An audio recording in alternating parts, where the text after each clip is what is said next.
यहाँ पर कवि का नाम है घनानंद, ठीक है, और इसके रचना है प्रेम सरोवर, प्रेम पद्धति, वियोग बेला। अब देखिए भाई, घनानंद से आ रहा है घना, क्या आ रहा है? घना। और भाई यहाँ पर देखिए प्रेम, प्रेम, देखिए जो प्रेम होता है ना वह बहुत ही घना होता है। जब कोई लड़का किसी लड़की से प्रेम करता है या फिर कोई लड़की जब किसी लड़का से प्रेम करता है तो भाई प्रेम एकदम घना हो जाता है, बहुत ही घनिष्ठ हो जाता है, डीपली वाला लव हो जाता है। तो घना से हो गया घनानंद और प्रेम से हो गया प्रेम सरोवर, प्रेम पद्धति, प्रेम सरोवर, प्रेम पद्धति, कोई दिक्कत नहीं है। तो घना से हो गया आप लोगों का घनानंद और प्रेम सरोवर, प्रेम पद्धति, आपका ये दो चीज हो गया। अब किसी भी तरीके से मान लीजिए चलिए भाई उन लोगों का ब्रेकअप हो गया, लड़का लड़की को छोड़ दिया या फिर लड़की लड़का को छोड़ दिया, तो भाई यहाँ पर होगा क्या? यहाँ पर अब होने वाला है दोनों तरफ से दोनों का दिल टूट जाएगा, और जब दोनों का दिल टूट जाएगा तो दोनों रोएगा एक दूसरे के याद में, तब वहां पर होगा वियोग। क्या होगा? वियोग। इसलिए यहाँ पर है हमारा वियोग बेला। इसलिए घनानंद, घनानंद का यहाँ पर जो रचना है, एक तो भाई घनानंद का क्या हो गया? प्रेम सरोवर हो गया, दूसरा प्रेम पद्धति हो गया, और तीसरा वियोग बेला हो गया। रास्ता भी जानता हूं, चलना भी जानता हूं, मैं आग हूं, तबीयत से जलना भी जानता हूं, मुझे मोम न समझो जो झट पिघल जाऊंगा, मैं सूरज हूं, डूबकर निकलना भी जानता हूं। आप सभी का सुपर कंसेप्ट क्लासेस में स्वागत है। और आज की इस वीडियो में मैं आप लोगों को क्लास 12 हिंदी इलेक्टिव का एक बहुत ही इंपॉर्टेंट टॉपिक कवि और लेखक के रचना के बारे में बताने वाला हूं, जो आपके एग्जाम में कंफर्म आएगा। यहां से आप लोगों को 2 नंबर मिलने वाला है, इसलिए आप लोग वीडियो पर कंप्लीट बने रहें। यहां पर मैं आपको जो भी चीज बताऊंगा ट्रिक से बताऊंगा, तो आपको ट्रिक अगर अच्छा लगता है तो ट्रिक से करिए, या फिर आप लोग सिंपल ऐसे भी कर सकते हैं, जैसा आप लोगों का इच्छा आप लोग वैसे करिए। अगर आप लोग हमारे चैनल पर पहली बार आए हैं भाई, तो चैनल को सब्सक्राइब करने के साथ साथ बेल आइकन को प्रेस कर लीजिए, और जितना हो सके इस वीडियो को अधिक से अधिक शेयर करें, ताकि हर एक तक ये वीडियो पहुंच जाए। और अभी तक मैंने जितना भी पिछला जो भी पुराना जो भी वीडियो दिया है, आप लोग हर एक वीडियो को देखिए, तभी आपका अच्छा रिजल्ट होगा। अब आप लोग बहुत सारे बच्चे क्या करते हैं कि 1-2 वीडियो देखते हैं और चले जाते हैं एग्जाम देने, फिर बोलता है कि सर आप जो पढ़ाते हो आता ही नहीं है। भाई सब आता है जो मैं पढ़ाता हूँ, पहले आप लोग हर एक वीडियो को देखिए तो सही। तो चलिए शुरू करते हैं। देखिए यहाँ पर आपको किस प्रकार का पैटर्न रहेगा मैं आपको समझाता हूँ। ये जो कवि और जो लेखक का जो रचना है, यहाँ से आप लोगों को 2 क्वेश्चन दिया जाएगा, एक क्वेश्चन ये और एक क्वेश्चन हमारा ये, और ये दोनों में से मात्र आपको एक क्वेश्चन का आंसर देना है और 2 रचना का नाम लिखना है। 2 रचनाओं का नाम आप लोगों को लिखना पड़ेगा। 2 क्वेश्चन में से किसी एक क्वेश्चन का यहाँ पर आंसर देना है, और यहाँ पर आप लोगों को भाई 2 नंबर दिया जाएगा। बहुत ही ईजी है, आसानी से कर सकते हैं। एक हमारा यहाँ पर कवियों की रचना हो गया और एक हमारा लेखकों की रचना हो गया, दोनों को देखेंगे। लेकिन सबसे पहले हम लोग यहाँ पर कवियों की रचना को देखेंगे, फिर आगे हम लोग लेखक का जो रचना होगा उसको भी देखेंगे। तो चलिए एक एक करके हम लोग यहाँ पर बात करते हैं। देखिए सबसे पहला जो यहाँ पर हमारा जो कवि का नाम है क्या है? जयशंकर प्रसाद। आप लोग देख सकते हैं जयशंकर प्रसाद, और इसका जो रचना है क्या क्या है? अजातशत्रु, चंद्रगुप्त और स्कंदगुप्त। कोई दिक्कत नहीं है, आप सिंपल अगर ऐसे भी अगर आप याद रखना चाहते हैं तो रख सकते हैं, कोई दिक्कत नहीं है। अब आप ट्रिक से किस प्रकार से याद रखेंगे? देखिए यहाँ पर भाई हम लोग एक वर्ड लेते हैं जयशंकर से, लेते हैं जय, जयशंकर से क्या लेते हैं? जय। यहाँ पर अजात शत्रु से हमारा क्या है? शत्रु। क्या है? शत्रु। और चंद्रगुप्त और स्कंदगुप्त से हमारा क्या है? गुप्त है। तो यहाँ पर बात यही रहा कि अगर शत्रु से अगर हमें कभी भी अगर जय प्राप्त करना है, यानी शत्रु से अगर हमें विजय होना है, तो भाई हमें गुप्त रूप से लड़ना पड़ेगा, हमें गुप्त रहना पड़ेगा। बात क्लियर? शत्रु से अगर हमें विजय होना है यानी कि जय होना है, तो हमें गुप्त रूप से रहना पड़ेगा। तो जय से जयशंकर प्रसाद, शत्रु से अजात शत्रु, और गुप्त से चंद्रगुप्त, और आपका स्कंदगुप्त हो गया। एकदम क्लियर हो गया। यानी आप यहाँ पर यही याद रखिए कि भाई अगर हमें शत्रु से जय प्राप्त करना है, शत्रु से विजय प्राप्त करना है, तो हमें गुप्त रूप से रहना पड़ेगा। शत्रु से अजात शत्रु, गुप्त से चंद्रगुप्त और स्कंदगुप्त, और जय से जयशंकर प्रसाद। ऐसे याद रखिए, जय से जयशंकर प्रसाद, शत्रु से अजात शत्रु, गुप्त से चंद्रगुप्त, स्कंदगुप्त। अगर हमें शत्रु से विजय प्राप्त करना है, जय प्राप्त करना है, तो हमें गुप्त रूप से रहना पड़ेगा। ये हो गया पहला वाला। क्लियर? कोई दिक्कत नहीं, आप लोग आसानी से कर सकते हैं। आगे चलिए दूसरा वाला में हम लोग आते हैं। भाई देख लीजिए दूसरा वाला हमारा क्या है? सूर्यकांत त्रिपाठी निराला। इसके जो रचना है चमेली, कुकुरमुत्ता, नए पत्ते। देखिए भाई यहाँ पर हम लोग एक वर्ड लेते हैं सूर्यकांत से, लेते हैं सूर्य। अब देखिए जब ही सूर्य हमारा निकलता है, जब ही हमारा सूर्य निकलता है, तो जो चमेली का फूल होता है वह खिल जाता है, कुकुरमुत्ता भी खिल जाता है, नए पत्ते का जन्म होता है, ये चीज आप यहां से बोल सकते हैं। अगर सूर्य नहीं खिलेगा तो चमेली का फूल भी नहीं खिलेगा। एक्चुअल में अगर सूर्य नहीं उगेगा ना भाई तो चमेली का फूल भी नहीं मतलब खिलेगा। कुकुरमुत्ता यानी मशरूम जिसको बोल सकते हैं, मशरूम भी नहीं मतलब जमीन से ऊपर उठेगा, और नया पत्ता भी हमारा पेड़ से नहीं निकलेगा।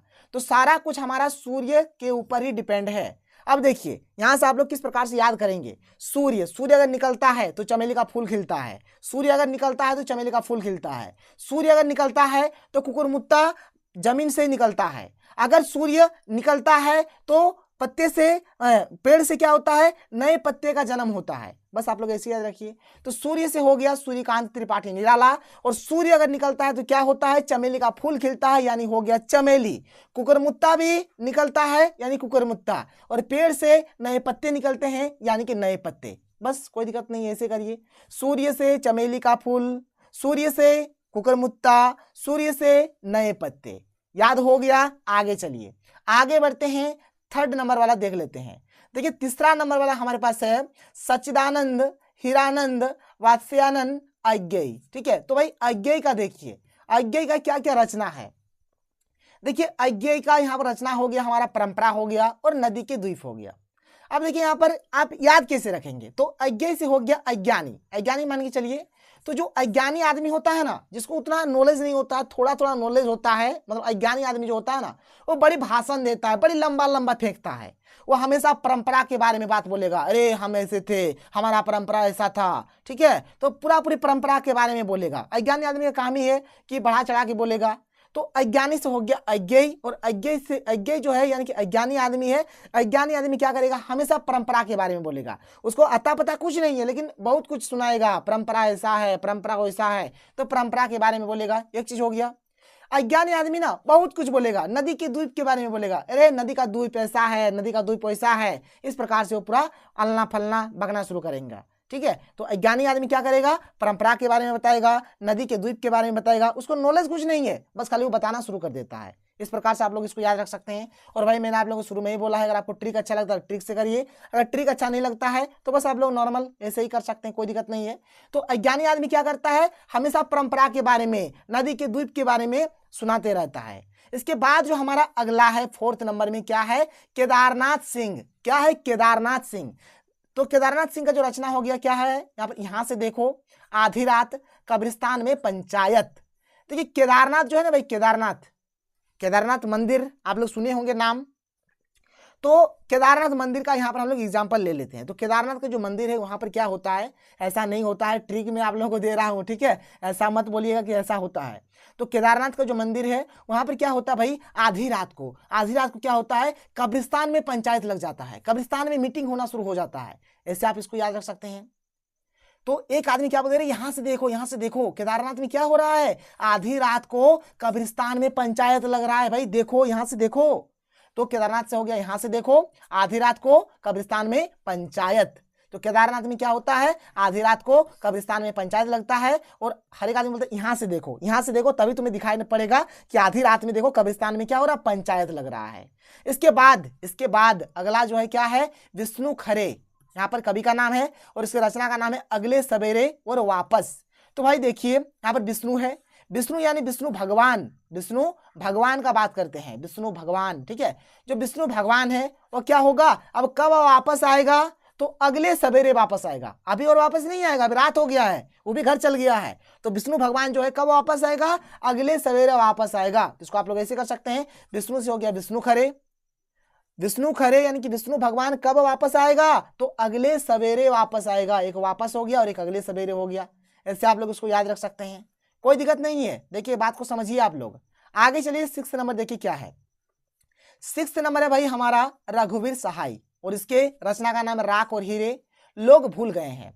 देखिए यहाँ पर क्या है, सहाय। क्या है, सहाय। सहाय से हम लोग बोल सकते हैं असहाय। सहाय से क्या बोल सकते हैं, असहाय। जो असहाय आदमी होता है ना, उसके पास ना तो राख होता है और ना ही हीरा होता है, एकदम असहाय, दुनिया में उसका कोई है ही नहीं। मतलब उसके पास ना तो राख है और ना ही उसके पास हीरा है।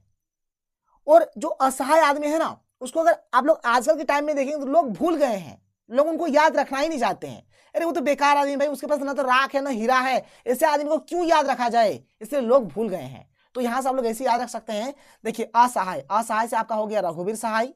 और जो असहाय आदमी होता है उसके पास ना तो राख है और ना ही हीरा है, तो राख और हीरा हो गया। और जो असहाय है ना, इसको लोग आजकल भूल गए हैं, तो बोलेंगे कि असहाय यानी कि लोग भूल गए हैं। इसको आप लोग ऐसे याद रख सकते हैं, कोई दिक्कत नहीं है। बात समझ में आ रहा है? आगे चलिए। देखिए 7वें नंबर में क्या है, केशव दास, और इसकी रचना है रस, बारहमासा, विज्ञान गीत। याद कैसे रखेंगे?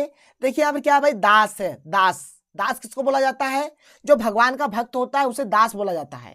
और जो भगवान का जो सच्चा भक्त होता है, जो भगवान का जो दास होता है ना, वो भगवान के रस में लीन रहता है। कितने समय? तो भाई 12 मास, एनी टाइम, एनी घड़ी, एनी समय। बात क्लियर? और भगवान के रस में लीन होकर 12 मास वो क्या करता है? विज्ञान और गीत गाता है, विज्ञान और गीत गाता है। बात को ध्यान से सुनिए। जो दास है, दास मतलब भगवान का भक्त हो गया। जो भगवान का भक्त होता है वह भगवान के रस में लीन होता है, 12 महीना यानी कि 12 मास लीन होता है, और वह हमेशा विज्ञान गीत गाता है। बात क्लियर हो गया? इस प्रकार से आप लोग कर सकते हैं। ठीक है, तो दास से केशव दास, रस में लीन रहता है, 12 मासा हो गया, 12 मास, और विज्ञान गीत गाता है। इसके बाद देखिए भाई हमारे पास अगला जो है ना 8 नंबर वाला, यहाँ पर कवि का नाम है घनानंद। ठीक है, और इसके रचना है प्रेम सरोवर, प्रेम पद्धति, वियोग बेला। अब देखिए भाई घनानंद से आ रहा है घना, क्या आ रहा है? घना। और भाई यहाँ पर देखिए प्रेम, प्रेम, देखिए जो प्रेम होता है ना वह बहुत ही घना होता है। जब कोई लड़का किसी लड़की से प्रेम करता है, या फिर कोई लड़की जब किसी लड़का से प्रेम करता है, तो भाई प्रेम एकदम घना हो जाता है, बहुत ही घनिष्ठ हो जाता है, डीपली वाला लव हो जाता है। तो घना से हो गया घनानंद, और प्रेम से हो गया प्रेम सरोवर, प्रेम पद्धति, प्रेम सरोवर, प्रेम पद्धति, कोई दिक्कत नहीं है। तो घना से हो गया आप लोगों का घनानंद, और प्रेम सरोवर, प्रेम पद्धति, आपका ये 2 चीज हो गया। अब किसी भी तरीके से मान लीजिए चलिए भाई उन लोगों का ब्रेकअप हो गया, लड़का लड़की को छोड़ दिया या फिर लड़की लड़का को छोड़ दिया, तो भाई यहाँ पर होगा क्या? यहाँ पर अब होने वाला है दोनों तरफ से दोनों का दिल टूट जाएगा, और जब दोनों का दिल टूट जाएगा तो दोनों रोएगा एक दूसरे के याद में, तब वहां पर होगा वियोग। क्या होगा? वियोग। इसलिए यहां पर है हमारा वियोग बेला। इसलिए घनानंद, घनानंद का यहाँ पर जो रचना है, एक तो भाई घनानंद का क्या हो गया? प्रेम सरोवर हो गया, दूसरा प्रेम पद्धति हो गया, और तीसरा वियोग बेला हो गया। और प्रेम हमेशा घना होता है, और जब ब्रेकअप हो जाता है लड़का लड़की को, या फिर लड़की लड़का को जब छोड़कर चला जाता है, तो ब्रेकअप होने के बाद दिल टूट जाता है, और उस टाइम आता है हमारा वियोग बेला। कोई नहीं, आप ऐसे कर लीजिए इसको। आगे बढ़ते हैं, आगे चलिए। 9th नंबर में क्या है कि विद्यापति, विद्यापति। देखिए यहाँ पर विद्या का बात हो रहा है भाई, विद्या, हम लोग विद्या अर्जन करते हैं। जब भी विद्या अर्जन करा जाता है उसके बाद हमारा क्या होता है? लिखित परीक्षा होता है। क्या होता है? लिखित परीक्षा होता है कि बच्चा कितना सीखा है, कितना जानता है, कितना नहीं जानता है, तो इसको लेकर लिखित परीक्षा होता है। तो लिखित परीक्षा यानी लिखनावली, क्या होगा? लिखनावली। और लिखनावली कौन लिखेगा? ठीक है, ये पुरुष परीक्षा, पुरुष परीक्षा होगा। ठीक है, तो परीक्षा से पुरुष परीक्षा याद रखिए। विद्या का हमें परीक्षा में लिखना पड़ेगा, तो लिखना से लिखनावली रखिए, लिखनावली याद रखिए, और यहाँ पर परीक्षा से पुरुष परीक्षा आप लोग याद रख लीजिए। कोई नहीं, आप लोग कर सकते हैं। आगे चलिए। देखिए 10 नंबर के लिए यहाँ पर मैंने किसी भी प्रकार का कोई ट्रिक नहीं बनाया है, ये इंपॉर्टेंट है। और आप जानते हैं तुलसीदास का रचना रामचरितमानस हो गया और गीतावली हो गया, ये याद रखिएगा, ये भाई नॉर्मल सा चीज है। देखिए 11वें नंबर में क्या है? मलिक मोहम्मद जायसी, और इसके जो रचना है क्या क्या है? तो आखिरी कलम, कहरनामा, अखरावट। ठीक है, तो भाई देखिए इसको याद कैसे करिएगा। देखिए यहाँ पे क्या है? मलिक है, तो मलिक से हम लोग बोल सकते हैं मालिक। क्या बोलेंगे? मालिक। और जो मालिक है ना पावरफुल होगा भाई तभी मालिक है। यहाँ पर हम लोग केजीएफ को मान लेते हैं, केजीएफ का जो यस है, यस यस, सलाम रॉकी भाई। ठीक है, तो यहाँ पर रॉकी भाई हमारा क्या है? मालिक है, मालिक है, आका, मालिक। अब जो मालिक होता है ना वो कहर मचा देता है। आप देखे होंगे केजीएफ मूवी में यस एकदम कहर मचा देता है। तो केजीएफ मूवी का जो यस है वो मालिक है, और मालिक क्या करता है? आखिरी कलम से कहर मचा देता है, यानी कि आखिरी कलम से वो क्या करता है? कहरनामा लिख देता है। आखिरी कलम से क्या करता है? कहरनामा लिख दिया, ले भाई कहरनामा मैंने लिख दिया। जब कहरनामा लिख दिया ना, देखिए कोई भी आदमी जब कोई बड़ा काम कर देता है तो बहुत सारे आदमी को अखरता नहीं है, अखरता मतलब समझ रहे हैं ना, वो अखरता नहीं है, उसको अच्छा नहीं लगता है कि भाई इसने ऐसा क्यों कर दिया, कैसे कर दिया। तो वही बात है कि जब मलिक ने यानी कि जब मालिक ने आखिरी कलम से जब कहरनामा लिख दिया ना तो बहुत सारे आदमी को अखरा नहीं, इसलिए अखरावट हो गया। ठीक है, और मैं लिख दिया कि मालिक ने आखिरी कलम से कहरनामा लिख दिया जिससे सभी का अखर गया। ठीक है, सभी का अखर गया, अरे भाई क्या ने क्या कर दिया, तो अखर से अखरावट हो जाएगा। तो जैसे आप लोग याद रख सकते हैं भाई, रखिए, कोई दिक्कत नहीं, मैंने आप लोगों को हर चीज को बता दिया। देखिए यहाँ पर मैंने आप लोगों को कवि का जितना भी रचना था मैंने आप लोगों को बताया। इसके बाद हमारा लेखक काव्य रचना आएगा, कमिंग सून है। मैं ट्रिक सोच ही रहा हूँ, जितना जल्दी ट्रिक सोच लूंगा मैं आप लोगों को वीडियो दे दूंगा, टेंशन नहीं लीजिए, तब तक आप लोग पढ़ाई करते रहिए। तो चलिए मिलते हैं अगले वीडियो में। थैंक यू, जय हिंद।